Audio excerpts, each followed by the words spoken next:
Madami na naman nga ang hindi natuwa sa pagkakaupo ni Kai Sotto sa first game ng Gilas sa FIBA World Cup. Pinaliwanag naman ni Coach Chot kung bakit nga 73 seconds lang ang binabad ni Kai sa basketball court. Picked up two quick fouls, so we had to get him out right away. Dalawang sunod na foul daw kasi kagad ang binitawan ni Kai sa first quarter pa lang ng laro. Maliban pa daw dito, napakaganda daw kasi ng nilalaro ng dalawang big man ng Gilas na sina Junmar Fajardo at AJ Edo, na naging dahilan kung bakit walang choice ang coaching staff ng Gilas Pilipinas kundi paupuin na lang si Kai Sotto sa buong laro laban sa Dominican Republic. Napaganda naman ang desisyon ni Coach Chot dahil naging maganda ang tandem ni Edo at Junmar at nakapagbigay ng magandang performance para sa Gilas.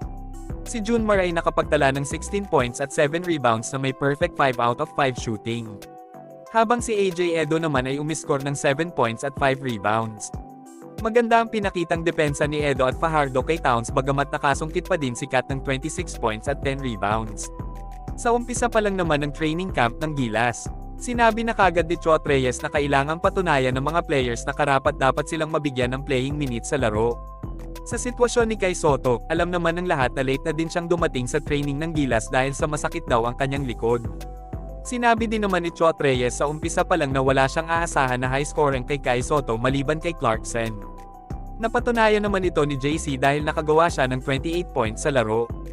Yun nga lang, na-fouled out siya sa pinaka-crucial na minuto ng fourth quarter kaya natalo din ang Gilas. Sa makatuwid mga idol, hindi kailangan maramdaman ang presensya ni Kai Sotto para manalo ang Gilas sa FIBA World Cup. Kitang-kita naman ito sa naging laban nila sa Dominican Republic. Makailang beses pa ngang nakalamang ang Gilas sa fourth quarter ng laro kahit limitado lang ang rotation ng players na ginawa ni Chot. Ayon din kay Chot, nahihirapan din siyang magdesisyon kung sino kina Junmar at AJ Edo ang pauupuin niya para mabigyan ng pagkakataon si Kai Sotto. Ang kaso nga, maganda ang matchup na pinakita ng dalawa kay Karl Anthony Towns kaya minabuti na lang niyang huwag gamitin si Sotto. Nagbigay naman ng assurance si Coach Chot na mabibigyan na daw ng sapat na minuto si Kai sa Gilas laban sa Italy at Angola. Madami din ang nagulat at napaisip dahil hindi niya ginamit sa laro ang star player ng San Miguel Beermen na si CJ Perez. Dito nga siguradong may malaking pagkakamali si Coach Chot. Alam naman natin nagkakayahan ni CJ Perez mga idol. Alam naman ng lahat kung gaano ka-flexible at kung gaano ka-aggressive maglaro ang star player ng Beermen. Pero kagaya nga ni Kai Sotto, hindi din nagkaroon ng pagkakataon si CJ Perez na makapaglaro dahil sa ganda ng pinakitang performance ni Dwight Ramos at Scottie Thompson sa kanilang match-up laban sa Dominican Republic. Pero base nga sa naging resulta ng laro, malaki ang tsansa na matalo ng Gilas ang team ni Karl Anthony Towns kung hindi lang na-fouled out si Jordan Clarkson.